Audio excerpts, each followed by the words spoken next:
સ્વાગત છે દોસ્તો ફિલ્મી વાતો ગુજરાતીમાં। આજના વિડીયોમાં આપણે વાત કરવાના છીએ સુપરસ્ટાર વિક્રમભાઈ ઠાકોરની વિક્રમ રાજા ફિલ્મ અને યશ સોનીની ચણિયા ટોળી ફિલ્મ। આ બંને ફિલ્મો સાથે જબરજસ્ત કોમ્બિનેશન જોડાયેલા છે અને આ બંને ફિલ્મોના આ કોમ્બિનેશન એટલે કે જોડીઓની વાત કરીએ તો તેમાં યશ સોનીની આ ચણિયા ટોળી ફિલ્મની વાત કરીએ તો તેમાં યશ સોની એક્ટર તરીકે અને આ ફિલ્મના પ્રોડક્શન હાઉસ આ બંનેની જોડીઓ આ પહેલાં બેક ટુ બેક 3 સુપરહિટ ફિલ્મો આપી ચૂક્યા છે। અને બીજી તરફ વિક્રમ ઠાકોર અને ડાયરેક્ટર જીતુભાઈ પંડ્યા આ બંનેની જોડી પણ આ પહેલાં બેક ટુ બેક 3 સુપરહિટ ફિલ્મો આપી ચૂક્યા છે અને આ બંને અભિનેતાઓનું આ ફિલ્મો સાથે તેમનું 4th કોલેબોરેશન છે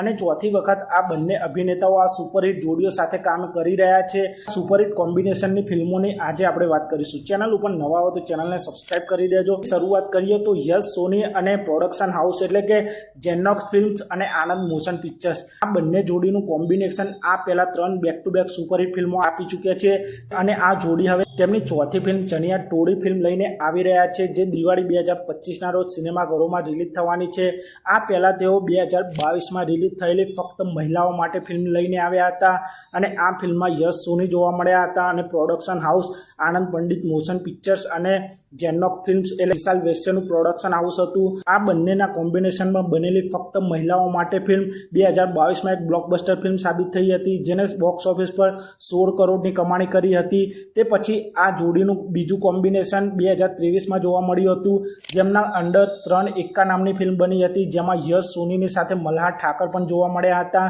અને 3 એક્કા ફિલ્મે બોક્સ ઓફિસ પર 25 કરોડની કમાણી કરી હતી અને આ ફિલ્મ પણ બ્લોકબસ્ટર થઈ હતી। તે પછી આ જોડીનું ત્રીજું કોમ્બિનેશન 2024માં જોવા મળ્યું હતું જેમાં ફક્ત પુરુષો માટે ફિલ્મ રિલીઝ થઈ હતી। આ ફિલ્મે બોક્સ ઓફિસ પર 8 કરોડથી વધુ કમાણી કરી હતી અને ફક્ત પુરુષો માટે ફિલ્મ પણ બોક્સ ઓફિસ પર સુપરહિટ થઈ હતી અને હવે આ જોડીનું કોમ્બિનેશન 2025માં ચણિયા ટોળી ફિલ્મ લઈને આવી રહ્યું છે। આમ back to back hit film બાદ તેમની આ ચોથું કોલેબોરેશન ચણિયા ટોળી ફિલ્મ છે જે દિવાળીના સમયે સિનેમાઘરોમાં રિલીઝ થશે। એટલે કે આ વખતે પણ યશ સોની અને પ્રોડક્શન હાઉસ એટલે કે જેનોક ફિલ્મ્સ અને Anand Pandit motion pictures back to back ચોથી હિટ ફિલ્મ આપવા જઈ રહ્યા છે અને ચણિયા ટોળી ફિલ્મ પણ બોક્સ ઓફિસ પર સફળ થશે તેવું આ ફિલ્મના ટીઝર જોઈને લાગી રહ્યું છે। તે પછી વાત કરીએ તો ચણિયા ટોળી ફિલ્મની સાથે બોક્સ ઓફિસ પર ક્લેશ થવા જઈ રહી સુપરસ્ટાર વિક્રમ ઠાકોરની વિક્રમ રાજા ફિલ્મ। વિક્રમ રાજા ફિલ્મ પણ દિવાળીના સમયે રિલીઝ થવાની છે અને આ ફિલ્મમાં વિક્રમ ઠાકોર અને જીતુભાઈ પંડ્યા આ ફિલ્મને ડાયરેક્ટ કરવાના છે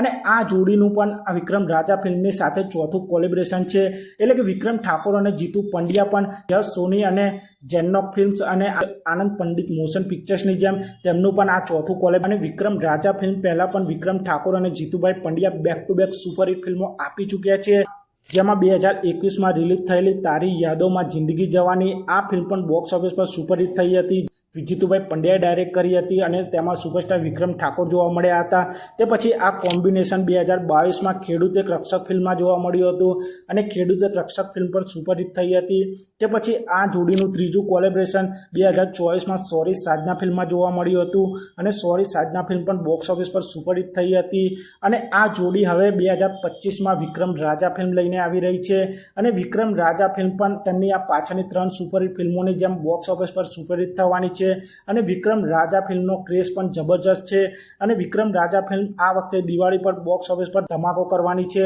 2025 દિવાળી પર સુપરસ્ટાર વિક્રમ ઠાકોર અને ડાયરેક્ટર જીતુભાઈ પંડ્યા તેમનું 4th કોલેબોરેશન એટલે કે વિક્રમ રાજા ફિલ્મ લઈને આવી રહ્યા છે અને આ ફિલ્મ પણ બોક્સ ઓફિસ પર ધમાકો કરશે। 2025 દિવાળી પર યશ સોનીની ચણિયા ટોળી ફિલ્મ અને વિક્રમ ઠાકોરની વિક્રમ રાજા ફિલ્મ આ બંને ફિલ્મો બોક્સ ઓફિસ પર ક્લેશ થવાની છે અને જોવાનું રહેશે કે આ બંને અભિનેતા એટલે કે વિક્રમભાઈ ઠાકોર અને યશ સોનીનું આ ચોથું કોલેબોરેશન બોક્સ ઓફિસ પર કેટલો ધમાલ મચાવે છે તે જોવાનું રહેશે। તો આપ શું આ બંને ફિલ્મમાંથી કઈ ફિલ્મ માટે સૌથી વધારે એક્સાઇટેડ છો તે કોમેન્ટ કરજો અને આપ સૌને આ જોડીઓનું કયું કોમ્બિનેશન સૌથી વધારે પસંદ આવ્યું હતું તે પણ કોમેન્ટ કરજો અને આપ શું આવા જ પ્રકારના ગુજરાતી ફિલ્મોને લગતા વિડીયો જોવા માંગતા હો તો ચેનલને સબસ્ક્રાઇબ કરી લેજો, વિડીયોને લાઇક કરી દેજો અને જોતા રહો ફિલ્મી વાતો ગુજરાતી।